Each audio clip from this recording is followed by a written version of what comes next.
একবার নবী সাল্লাল্লাহু আলাইহি ওয়াসাল্লাম ঘরে বসে আছেন এবং তখন ফজরের আজান দিয়েছে। তিনি বাসা থেকে বের হয়ে গেলেন, দেখলেন যে তার স্ত্রী মুসল্লায় নামাজ পড়ছে এবং নামাজ শেষ করে তিনি সুবহানাল্লাহ, আলহামদুলিল্লাহ, আল্লাহু আকবার, লা ইলাহা ইল্লাল্লাহ এগুলো পড়ছেন। হাতে খেজুরের বিচি আছে, খেজুরের বিচি এগুলো দিয়ে পড়ছেন, গুনছেন। নবীজি চলে গেলেন নামাজে সাল্লাল্লাহু আলাইহি ওয়াসাল্লাম, গিয়ে সালাত পড়লেন, তার সকালের কাজগুলো সারলেন। সকালে ফজরের পরে তিনি দার্স দিতেন, সাহাবীদেরকে কিছু বলতেন, কেউ স্বপ্ন দেখলে সেটা শুনতেন, ব্যাখ্যা করতেন, সময় লাগতো। এরপর ইশরাকের নামাজ পড়ে বাসায় আসতেন। তিনি সকালের সমস্ত কাজ সেরে বাসায় ফিরে দেখলেন স্ত্রী রাদিয়াল্লাহু আনহা তখনও ওই অবস্থাতেই বসে আছে এবং তাসবিহ তাহলিল করছেন। আল্লাহর নবী সাল্লাল্লাহু আলাইহি ওয়াসাল্লাম অবাক হয়ে জিজ্ঞাসা করলেন, তুমি কি তখন থেকে এখানে বসে আছো? তখন থেকেই তাসবিহ তাহলিল করছো?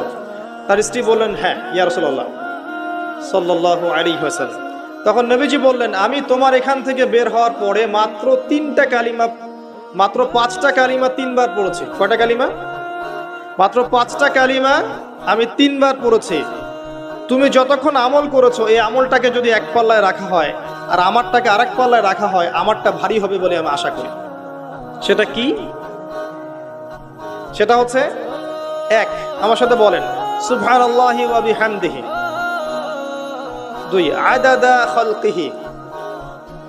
3, ওয়া রিদা নাফসিহি। 4, ওয়া জিনাতা আরশিহি। 5, ওয়া মিদাদা কালিমাতিহি। এই 5টা কালিমা 3বার করে সুবহানাল্লাহি ওয়া বিহামদিহি, আদাদা খালকিহি, ওয়া রিদা নাফসিহি, ওয়া জিনাতা আরশিহি, ওয়া মিদাদা কালিমাতিহি। পারা যায়?